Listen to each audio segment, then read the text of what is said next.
This is Jay. This is A. And this is Moxicated, where we drop the booze and walk through the reality of life alcohol-free. So grab your favorite mock, get ready to laugh, and let's get Moxicated. Hello. Oh, hello. Good afternoon, Morning. And welcome back. And welcome back to our previously scheduled programming. Yeah. For all you 90s folk out there. Do you remember when they used to full-blown just interrupt stuff? But you didn't have, pause. You can go back. Yeah. They weren't resharing it. Yes. They would just come on. And that part of the show would be gone. And you would never know what happened. Ever. It would be erased. Dang, the kids these days really have it good. They have no idea. They have no idea. No, my kids have no idea. Miles is so into Looney Tunes, and he can literally watch every episode of Looney Tunes ever made, which will take him some years. No, we didn't. Yeah. Even this weekend, Chris and I had told the kids that, when we were growing up, cell phones weren't a thing until we were, older. And they were like, what? They're like, cell phones? They're like, how? And then Alex goes, how old are you guys? We were like, old enough. Okay, bro. Speaking of them being old. I know. Quinn. I can't believe she's going to have another birthday. Happy birthday to I know. our little Taurus girl. Today is actually the birthday. She's a queen. She is. She's a Mayday.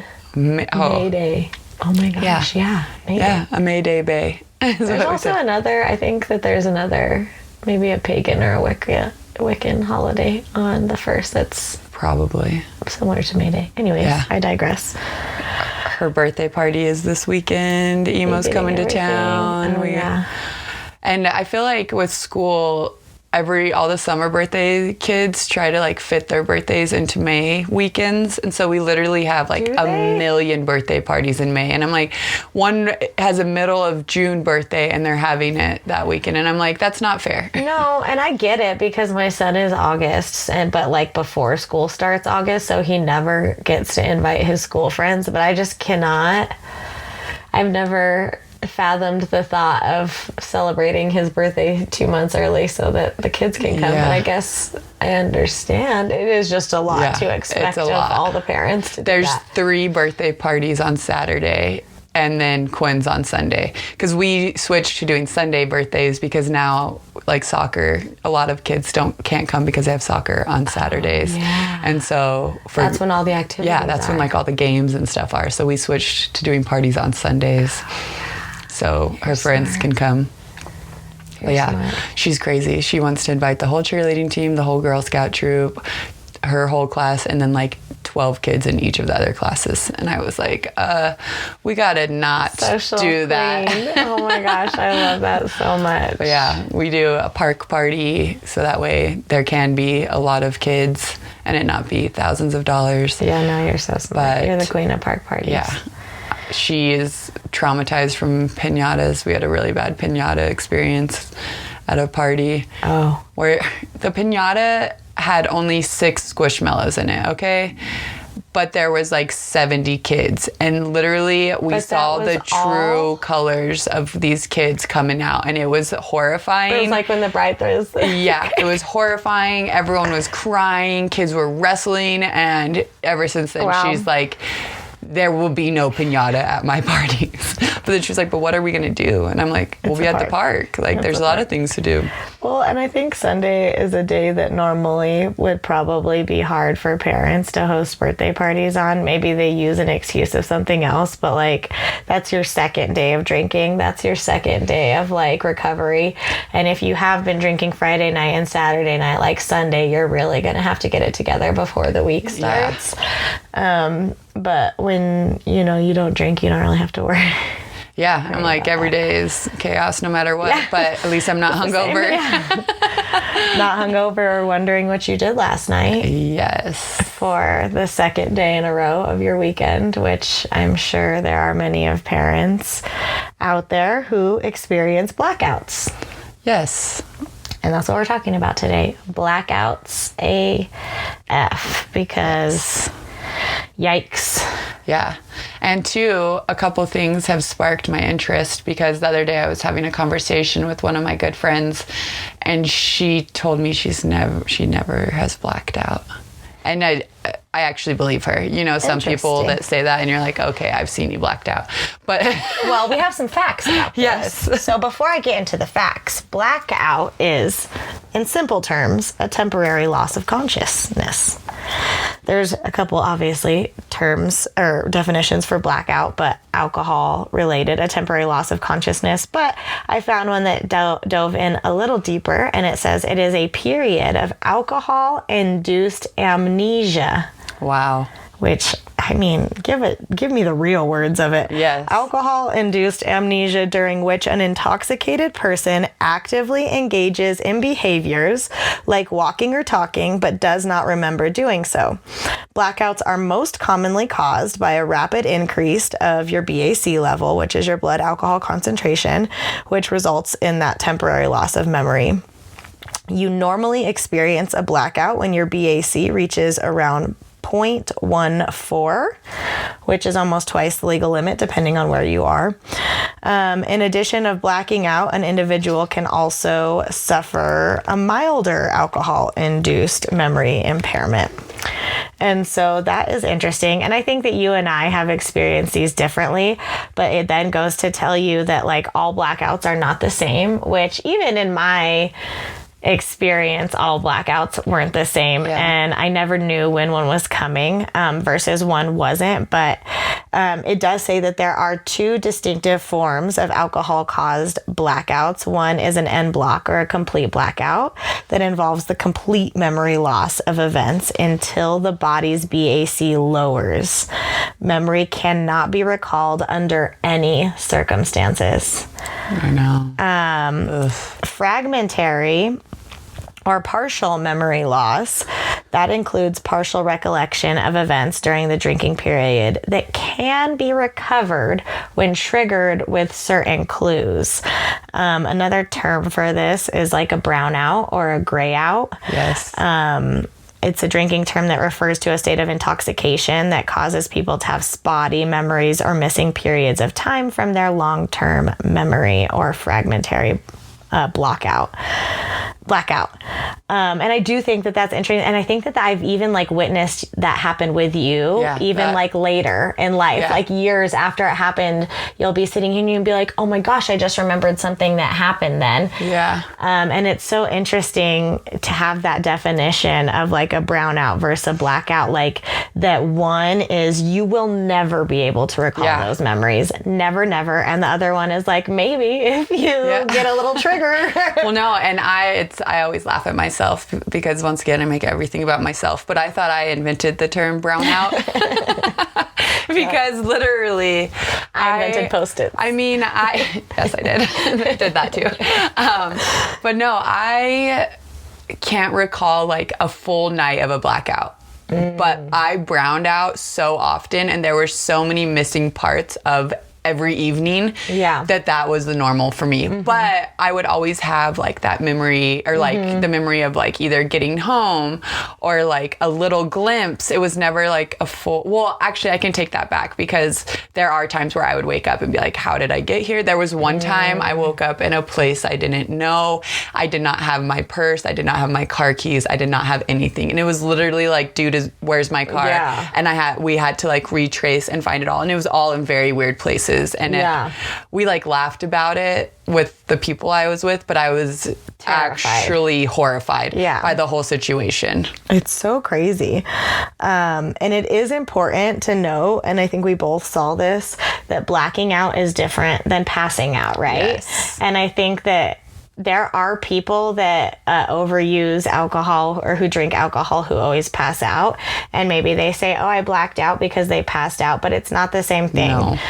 The difference is, in a blackout, you're still active. Fully functioning. I have it written, I think in all caps, fully functional, just without recollection. And then passing out, you're just asleep. That's not the same. You know what I mean? Like you're not, and for me, honestly, to add on that a little bit more, I was so happy when people told me I passed out. And that's how you know the difference between a blackout and a pass out. Yes. When I woke up the next morning and I asked what happened and someone told me you passed out on the couch, I was like, thank God, because I wasn't doing shit that I didn't remember. I was just asleep, thankfully, Yes. you know?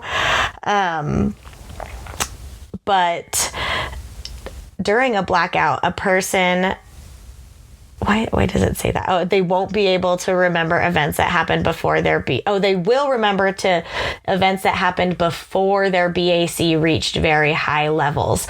This allows people that blacked out to carry on conversations and recall stories from earlier in the evening when they were all intoxicated. Yes. And so that's the thing that I think is very, very important to note that I never knew, okay?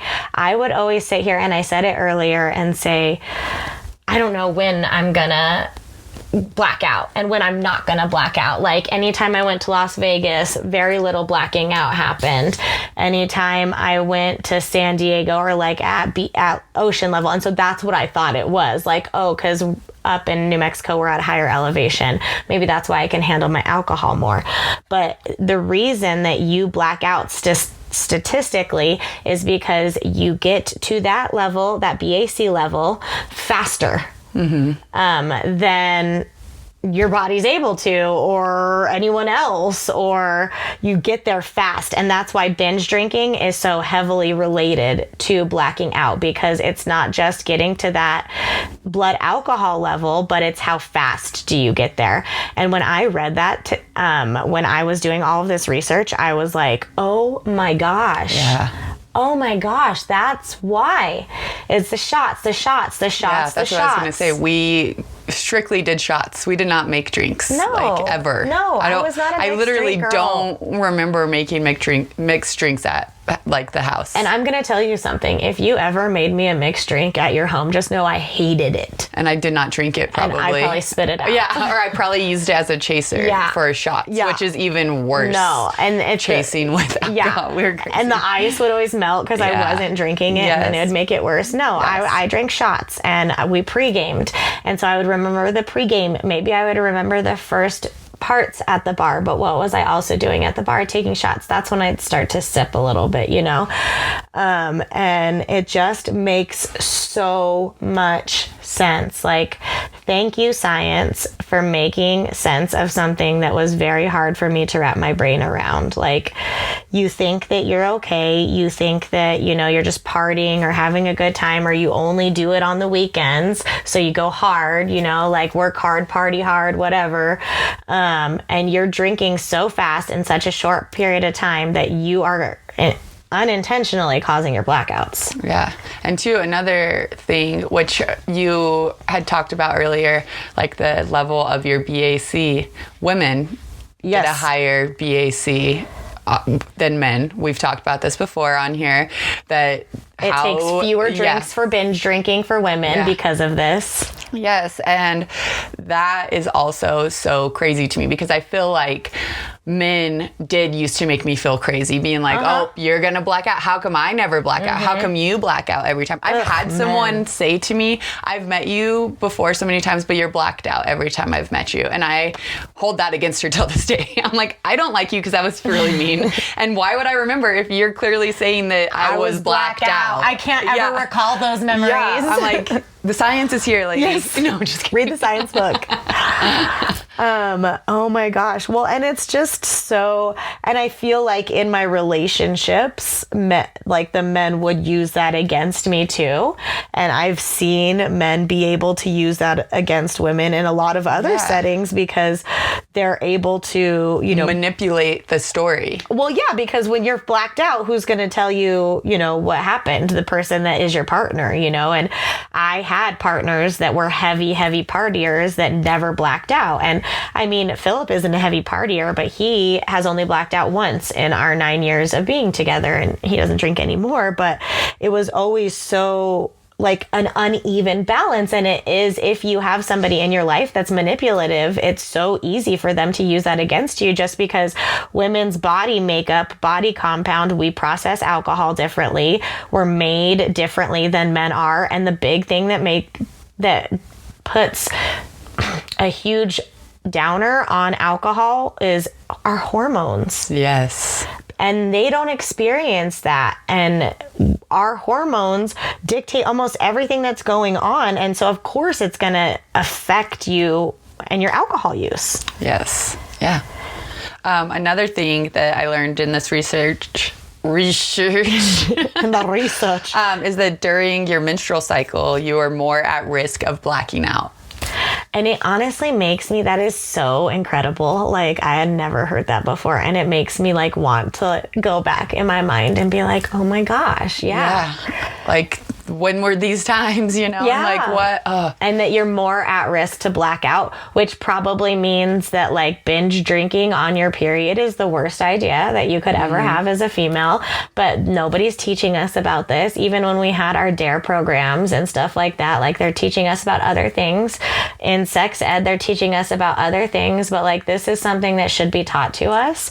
Another thing that affects blackouts that is not talked about as much, and I think it's starting to get more traction, but needs to be talked about more, is that there is people whose like body compound can digest alcohol, not have blackouts, have maybe an okay relationship moderating alcohol, that get on a prescription drug and start drinking, and it will then cause blackouts. Like benzos was, I don't know how to say the full word, so I'll just say the cool term, benzos. If you take those, you are at such higher risk of blacking out. And I've seen it on my reality shows on the Housewives. There was one girl who was going through a big depressive state, and so she was on medication and she was drinking. She was mixing alcohol with these, and she was acting out in ways that they had never seen, blacking out, not remembering stuff she did. And she had to realize that it was the medication messing with the alcohol, because I think when you've lived your whole life with a relationship with alcohol one way, and then all of a sudden it's completely different, like, I don't know, you wouldn't necessarily suspect, oh, it's my, you know, this other pill that's helping me. Yeah. That I'm taking to help me. I hate it all. Me too. Well, no, I'm like, because that, I don't know what you just said that sparked in my brain, but like the judgment zone too that comes with it. Because then once you're already like in the category of a blackout person, they're you like, don't escape that. Well, no, and then too, they're like, well, does she actually remember, or is she just using the blackout as an excuse? You know, like questioning that, even once again, manipulation of that person. When we were those people, there were so many parts of the night that if I asked you, I believed you what you told me, you know, and like I didn't even, now when I'm thinking about it, I didn't even like ask the most trustworthy people, like, hey, what did I do? And I just believed fully what they were telling me was the truth, when in all reality they could have made up anything, and I would have been like, okay, that's really interesting, I did that. And you're full of shame and guilt anyway, so it kind of puts you in a position of like, who am I to question? Like, these people who obviously remember, these people know for sure what happened. And it really is interesting. I didn't think about how much manipulation you are setting yourself up for.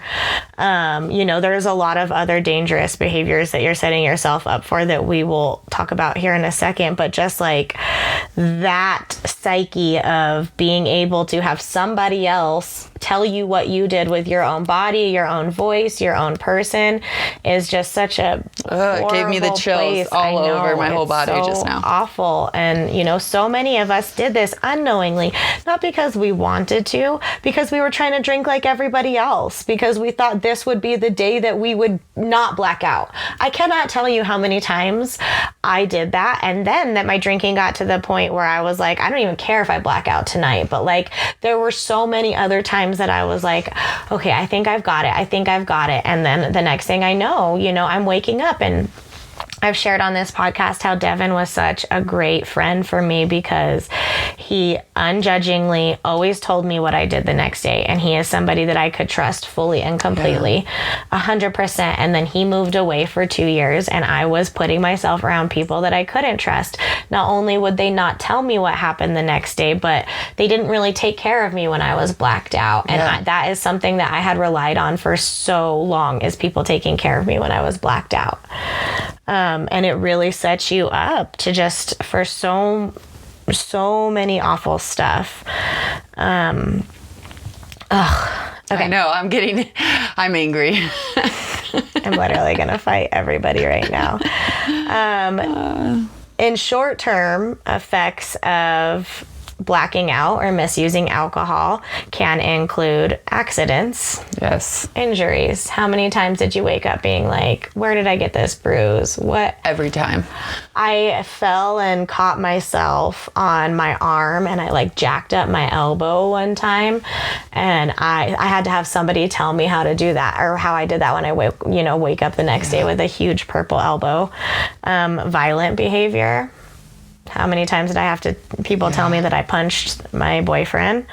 Unprotected sex or risky sex, unwanted sex, alcohol poisoning, and then over time, heart disease, stroke, liver damage, liver cancer, breast cancer, bowel cancer, pancreatitis, just to name a few. Oh my gosh. I feel sick. I know. 50%. Okay, so to your point of your friend in your story, 50% of people that drink alcohol experience blackouts at some point in their lifetimes. Which literally, until last week, having this conversation, I thought everybody that got drunk. Yes. I thought it was a very normal thing. Experience. Totally. Everyone's blacked out in college once or twice, maybe not every week like we were doing. Right. But no, and for her, and I was just like, I looked at her and I literally stopped the whole conversation and I was like, excuse me? She was like, yeah, no, I've never blacked out. And was a partier. She drank and, such a gift. and I was just like, wow. Honestly. And I did say that. I was like, that is like the coolest thing I've ever heard. I didn't know that people could could party so hard and not black out. And that just goes to show that the way our bodies process is different in everybody. It is not linear. It's totally based on how our body is composed, what came before us, what DNA we got, the factors around us, and it can be different for every single person. And I think that yes, you see similarities within your family, but that is something that plays a huge role in women thinking that they can moderate, that they will grow out of it, is that they see other women doing it. Yeah. And moderation so is such a joke. It makes us feel like, okay, that person never gets a blackout. That person always knows when to stop. That person, and you're taking 5 different people and actually combining them into one person, and you're like, that's who I should be. The person who does this, and this, when it's just all of our different bodies handling it. And I was never made to not black out. I can't. That's just that's just who I am. A 2019 study performed by Duke University explored the rates at which college-age drinkers experienced blackouts. They said that college-age drinkers are higher at risk for blackouts, just like women are, due to their binge drinking. So 2% of students that drank within the past week. Oh, only 2% of students drank. I'm sorry. I was like, am I reading this right? 2019, only 2% of students drank within the past week, or were honest about it. 4% had experienced a blackout in that 2 weeks. 40% of those people have experienced a blackout in the past 12 months. Whoa. So just because they hadn't experienced one in that past week, almost that number multiplied by 10 when it comes about the past year. So crazy. So crazy. Alcohol blackout symptoms that occur are similar to symptoms of intoxication. So it's very hard to tell when somebody is about to black out because it's very similar to when they're wasted. Yeah. Dizziness, headaches, muscle spasms, vision changes, and difficulty speaking. I think one that's not on here that was a huge indicator of when I was blacking out, and again, I say this in retrospective just because I know so much about myself, but I was not there, so this could be completely not true. But I think that I had a change of behavior. when I went into a blackout. And it was a shift completely. And I think that if you were someone that knew me well enough in my life, that would be an indicator to you that I was now in a blackout stage, is like aggression came. I wasn't a fun drunk. I was up until I started blacking out. Maybe, I don't know, but that I know I got aggressive, and that's when I never remembered it. Like sometimes I would have flashes of like, oh my gosh, like chaos, you know, but that is a huge indicator. I think that maybe should be on this list, is like behavioral change. I think this would go on behavioral change too, but like silence, like there's where people just stop talking, but they're still awake and sitting there, and they don't have we have this one friend who would just all of a sudden his whole demeanor would just like change, and it would be aggression too, but it would just be silent. And then when you did talk to him, you'd be like, that version of him is here. You know, like this is like he's blacked out right now. Like, make sure to like be kind and like not trigger him more than he's already like triggered. It's almost like when someone is sleepwalking.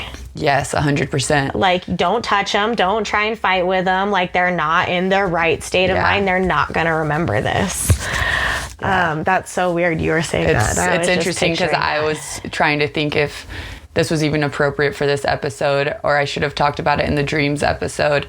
But I have been known to sleepwalk and like do weird things. Like one time I peed in a laundry basket and tore up a dream journal at the same time. Yeah. And I have while you were intoxicated. Wasted. Like blackout. Yeah. Okay. But I had already put myself to bed and then did that in the middle of the night. Like I woke up in different clothes than I went to bed in. And so I don't know if that would be considered more sleepwalking or blackout. It's almost like your sleepwalking bouts were triggered and maybe even like just beefed up a little bit when you were drinking alcohol. Like I know you sleepwalk, but I don't think that one has been as severe as that when you haven't been drinking alcohol. It's like that added a completely different layer of like, what the hell am I doing? Yeah. And I think too, that's another thing about being blackout and drinking alcohol. And at least for women that have had children, I'm not trying to assume, but like my bladder's shot, you know? Yeah. And sorry. Me too. I have to go to the restroom multiple times in the middle of the night. And when you are in a blackout state, I can imagine your body just releases itself or finds a place to release itself because you are not coherent enough to be like, I need to go to the bathroom now, you know? And that's probably when wetting the bed happens. I think I only did that a time or two, but I definitely peed in some random places because you're not awake to take care of your body. You don't wash your face. No, I've been in multiple situations where I'm trying to go pee on what I think is the toilet and it's not the toilet. And like such literally that laundry basket, like that is one of the funniest memories we talk about with the friend that I did that with, which it is funny now to look back on it. But are you joking? I was mortified that happened. And are you really the only other option is to laugh because if not, we're going to cry. Yeah. You know? And so it's like, and I probably like laughed into tears. Totally. That was totally my way of dealing with those kinds of situations. Dr. Aaron White, who is a professor of psychiatry at Duke University, says during a blackout, an individual is capable of participating in salient, emotionally charged events, but will have no recollection of what has occurred. Many people indicated that they later learned they had engaged in a wide range of risky activities during their blackouts, such as having unprotected sexual intercourse, vandalizing property, or driving a car, which could have led to serious health or legal consequences. Yeah. And I think I know exactly what you mean when you laugh until you cry, because I never thought my blackouts were funny. I never thought anything about it was funny. And different from you, I don't think I had people telling me I did as much funny stuff as maybe you did. Like I said, my behavior was awful. But it wasn't ever like to the point I didn't think that it was lethal. Yeah. until I moved into the first house that I bought. Devin was still in a different state. I was not in a relationship anymore, and I was hanging out with people who didn't care about my well-being. And I can't tell you how many times I had to go outside and make sure that there wasn't blood on my car. I am somebody that reads every single story and thinks about how it can happen to my life. Yeah.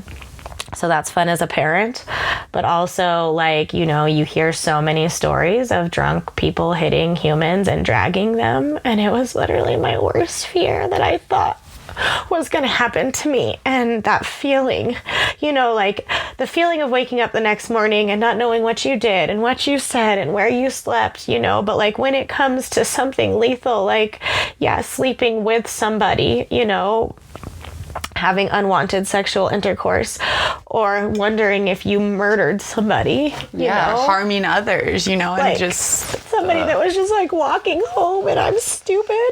And I took the same route home. I knew exactly the route that I took home every time I drove drunk. And it was just like, when that was what I was doing constantly, I can still feel it. Like, we're talking about it, I'm literally like picturing myself coming out of the house, looking underneath my Jeep. And that's when it started being like, something did click differently in my head about my blackouts. Like, this isn't, you can't keep doing this. And you are now a homeowner who has a real job in the real world. And you are still, you know, now it's bigger consequences, because when you were a kid, your parents could have cleaned your mess up for you. And no one's going to clean this mess up for me now. And yes, I am in the real world, but I'm at the brink of my life. Like, I am starting my life. And if I not alone ruined mine, but if I harmed somebody else, I wouldn't be able to live with it. Yeah. And it was my biggest fear. And it happened so often, you know, the blacking out, that I'm literally like touched by an angel for sure, that I never harmed anyone besides the boyfriends. I like how you threw that in. Jerks. Got a little punch in the face every now and then. I also like shattered an oven once, and so appliances are off limits. But, oh my gosh. You know, and I think that that is something that once people get to that state of blacking out, it's really hard to stop. It's really hard to have these serious conversations with yourself. Sometimes people don't, and then these horrible things happen. And so many of us on the judgmental side can look at it and be like, how could they do that? Oh my gosh, I just read a horrific story about a mom driving drunk into a body of water and not helping her daughter, her 4-year-old daughter out. She like went back to a hotel and got in a bathtub. And I don't know if it was the bathtub that resonated with me, but I was just like, holy crap. Like, imagine waking up from that blackout. No, I would. No. I wouldn't be able to go on. No. I truly wouldn't. No. I can't imagine. And that person isn't a horrible person. It's the alcohol. Yeah. The alcohol that's horrible, that is capable of doing this to people that do this, you know, every single day, every single night.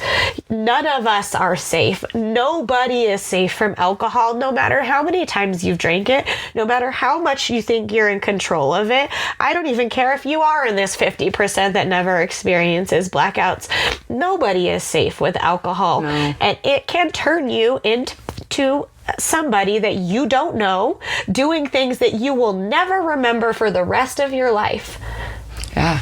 And I mean, not to switch the conversation, but even now, I don't drive at night a lot. And when I do, I am so worried about the other drivers. Like late at night when we record late and I'm driving home at 11 o'clock. Like actually the last time I left here, there was a person reversing on 528. And I was just like, this person has to be drunk. And I sped up just to get around them because I was so worried about the people around me. You know, and as much as we can not drink and drive and control our own safety, it's everyone around us, you know, and it's horrifying to think about all of it, you know? And it's like, you're putting other lives in danger. And yeah, we did it. We did it for a long time, and we are not free of that. But now I think maybe too, just because we're older and we think more, we have our conscious is fully present. I think we're just free of the grips of alcohol. Yeah. We're not like reliant on it anymore. So it is so hard for us to be back into that position of like, you know, it's not a part of our life. And so I don't know, but you know, we were also so in it that when we are putting ourselves, you know, driving late at night, it's so hard not to assume almost everybody else is doing it, right? Yeah. And I think that that's what you mean, like the duality of like, we haven't lived in it, so, you know, it's not normal in our life, but also like we did live it. And so when I'm driving at night, I think that same thing.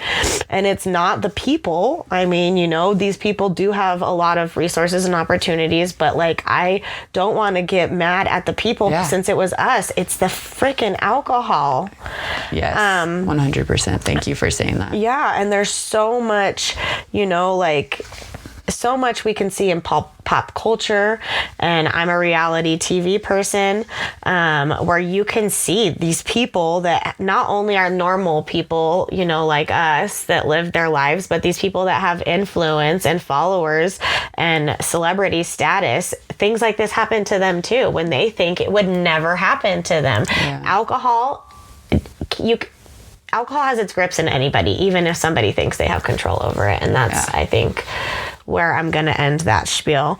I will say that as someone that obviously has experienced blackouts, that once you stop drinking, I think that that's probably one of the harder things to come to peace with. Yeah. It's almost like forgiving somebody who isn't sorry, because you kind of just have to do it for yourself, even if you never know, even if you never get the answer that you're looking for. Yeah. I have tried to sit and think about not all the things I did black out, but certainly many things that I could have done blacked out, that I could have said blacked out. Places I put myself, that I put my body, people that I let into my intimate space that I never would have. I can sit and think about that forever, or I can decide to forgive myself. I can blame it on the person that it really belongs to be blamed on, and that is Mr. Jack Daniel. No, I was like, I was waiting. I'm like, all right, what person? The alcohol is who deserves all of that blame. It wasn't me, you know, it wasn't me a lot of the time in those moments. And just constantly giving myself that freedom, that forgiveness of like, hey, this wasn't your fault, you know, and it's okay if you never know. It's okay if you never know what you did, because now you don't ever have to worry about it. And we talk about anxiety, we talk about our kids, but this is something that's really big for me, and it's come in trust with myself, you know. I had someone ask me the other day, do you love yourself? And it like took me aback, because that person was surprised that somebody could feel that way. And also that, yeah, I do. And it all started because I'm able to trust myself. Yes. And since I can trust myself now, I don't, you know, since I can remember everywhere that I've been, since I can never ever have to wake up the next morning and be like, did I hit somebody with my car last night? Yeah. It makes it easier to make space for the past and forgive that girl. Yes. So do it. Yeah. Easy as that. Do it. Yeah. Any ending thoughts, my love? No. Like, I blacked out. No, I'm just kidding. Not funny. I know. You know what's so funny is sometimes even when I'm working out, I say it a lot, like I just blacked out. And even when I say it in those, because those were the first two definitions of blacking out, by the way. Even when I say it in that normal context, it feels weird and not right. Because I'm like, no, that's not what I do anymore. I don't black out. Yeah. But I do use though I the did phrase just black out. in life, like, you know, like where I'm like, all of a sudden, I'm like, I don't know what I just said. I blacked out. But it's very different blackout. Thankfully, like thankful that it gets to be, you know, our new normal. Yeah. So if you are a blacker outer, we're sending lots of love and hugs to you this episode. We're here for you. We love you, babes. Talk soon.